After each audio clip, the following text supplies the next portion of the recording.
What's up guys, another vlog na naman nga pala. Gumising nga pala ako na maagap kasi talo na masipag ang maagap gumising, charot. And so yun guys, inuna ko nga pala, nagsaplang muna nga pala ako ng mainit na tubig kasi magkakape ako. Pagtangat ko kasi ng termos kanina ay walang kalaman-laman. Sobrang lamig pa naman din. And so yun, kaya nga pala ako gumising yung araw kasi mapando ako ng baklad namin sa party ng balok-balok sa amin kasi lalakarin ko lang siya. Kaya magkakape muna ako bago ako umalis. And so nakikita nyo kulong-kulo na yung tubig na ininit ko at magkakape na ako. So una sinalinan ko muna yung baso ko na may kape na at sinalin ko yung tira sa thermos. And so yun guys, pagpasensyahan nyo na kung maingay yung voice over ko ngayon kasi may dumaan lang ng mga sasakyan. And so yun guys, pagkatapos ko nga pala magkape, maghahanda na rin ako para pag-alis ko. So yun. And yun, tapos na nga pala ako magsalin ng mainit na tubig. So magkakape na tayo guys. At so yun, kung makikita nyo yung pagmumukha ko, di ba? Natulog nga pala ako ng alauna kasi nag-edit din ako, tapos gumising ako alas 4, tingnan yung pagmumukha ko. Mukhang inaantok pa. Sobrang lamig pa man din. O, di ba? Higop muna tayo. Yan. And so yun, kahit sobrang init ng kape ay bali wala kasi sobrang lamig. At tingnan nyo naman. Oh, di ba? Halatang antok pa.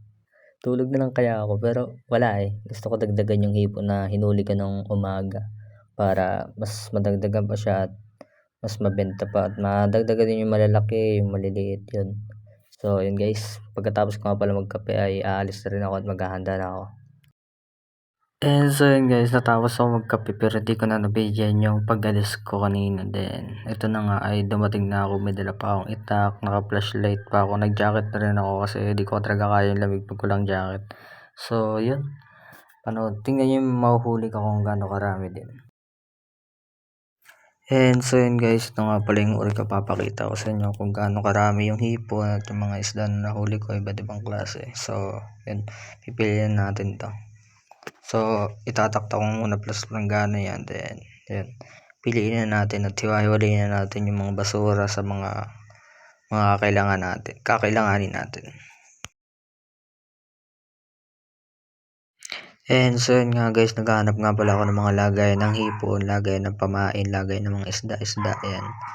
Kuno ko nga pala planggana, tray, at yung planggana ay paglalagyan ko ng isda, alimasag, tapos yung tray na kulay green nilalagyan ko ng hipon.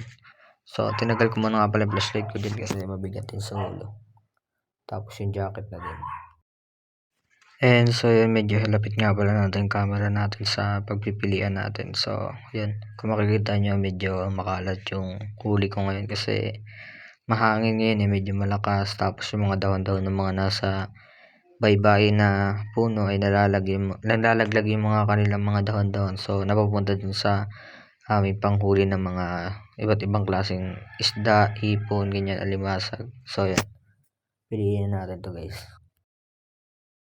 And so yun guys, mabilis ang pili lang kasi inaantok pa ako, gusto ko pang matulog. Kaso yun nga, nagpanda muna ako kasi gusto kong dagdagan yung hipon na nahuli ko nung maaga. So yun, mabilis ang pili lang, pero sa totoo lang mabagal talaga ako magpili yan kasi mayroong mga malalalang isda tulad niyan, yung patuna, yan yung nakakatinig na yan yung ano ko kanina, yung hinahawakan ko. Sobrang malala talaga niyan guys. Pag natinig kayo niyan ay pwede kayong lagnatin or basta mamamaga yung parte na natusok niya, ganun. Kasi pag halimbawa tumusok sa inyo yan, parang minsan naiiwan yung tinig or talaga maantak talaga siya.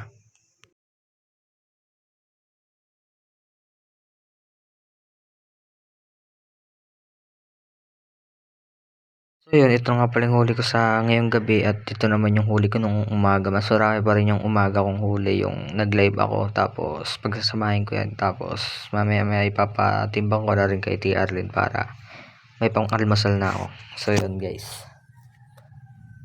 di ba kung hindi ako nagpandaw ngayong gabi, edi hindi madadagdagan yung huli ko ngayon, edi mas good pa rin yung papandawin mo ng madaling araw kasi mahibas siya, mahibas. And so yun nga, pinagsama ko na siya sa isang tray, o di ba kalahating tray din siya, and papapatimbang ko na rin kay Tia Arlene. So yun, maaga na rin naman at papapili ko na.